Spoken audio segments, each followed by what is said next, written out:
السلام علیکم ورحمۃ اللہ وبرکاتہ۔ الحمدللہ رب العالمین والصلاة والسلام علی اشرف الانبیاء والمرسلین نبینا محمد وعلی آلہ واصحابہ اجمعین وبعد۔ برادران اسلام، امام کی اقتداء کیسے ہو؟ اقتداء میں کون سی چیزیں مطلوب ہونی چاہیے؟ مقتدی کو نماز میں اپنے امام کے پیچھے کن باتوں کا خیال کرنا چاہیے؟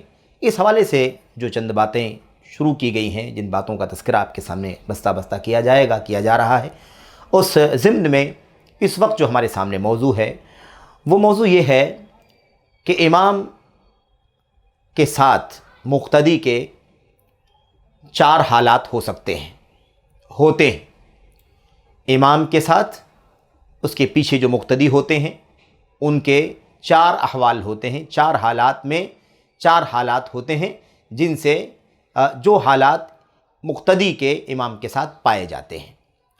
ان 4 حالات میں سے 3 حالات ایسے ہیں جو شرعاً ممنوع ہیں، صرف اور صرف ایک حالت ہے ایسی جو مشروع ہے، مطلوب ہے اور امام کی اقتداء کا مقصود ہے۔ اسی لیے ہمیں ان 3 احوال کو چھوڑ دینا ہے، صرف ایک حالت کو اپنے ساتھ رکھنا ہے اور اسی کی پیروی کرنی ہے، یہ ہماری ذمہ داری ہے۔ آئیے دیکھتے ہیں کہ وہ 4 احوال کون سے ہیں۔ اس سے پہلے کے کسی حلقے میں آپ کے سامنے یہ بات آ چکی ہے کہ امام کی اقتداء کرنی ہے۔ امام اس لیے بنایا جاتا ہے تاکہ اس کی اقتداء کی جائے۔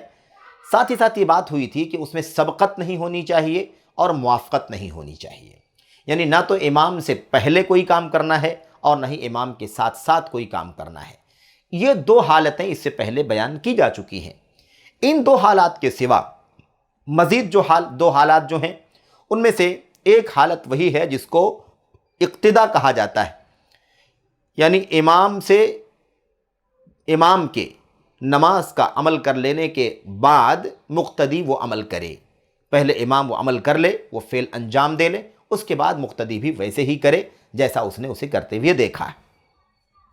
چوتھی شکل ہے تاخیر کرنا۔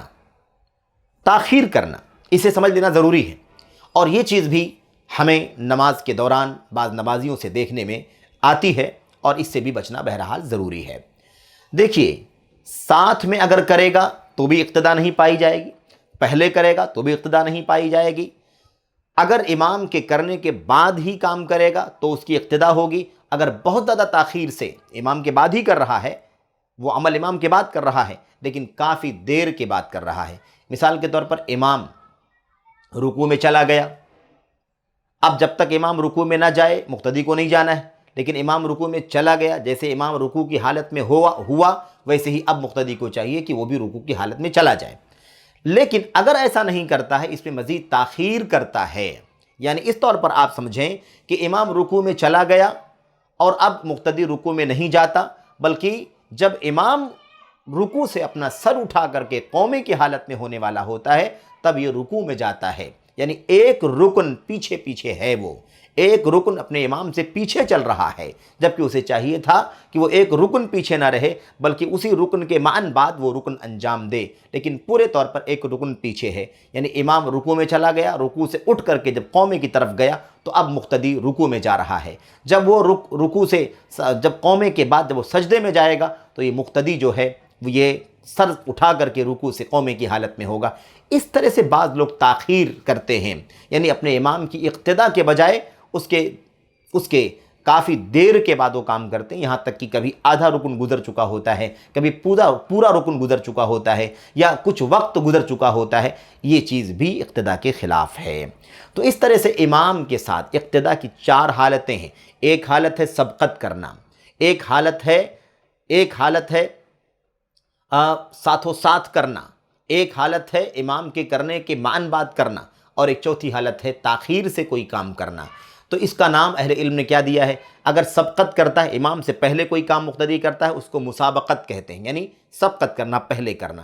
اگر ساتھ میں کرتا ہے اس کو موافقت کہتے ہیں، مقارنت کہتے ہیں، یعنی بالکل موافق ساتھ میں، یا مقارنت بالکل ملا ہوا، امام کا عمل اور مقتدی کا عمل دونوں ملا ہوا ہے، ساتھ میں ہو رہا ہے۔ اس کا یہ 2 نام بیان کیا گیا ہے۔ اس کے بعد میرے بھائیوں، تیسری جو چیز ہے وہ ہے اقتداء۔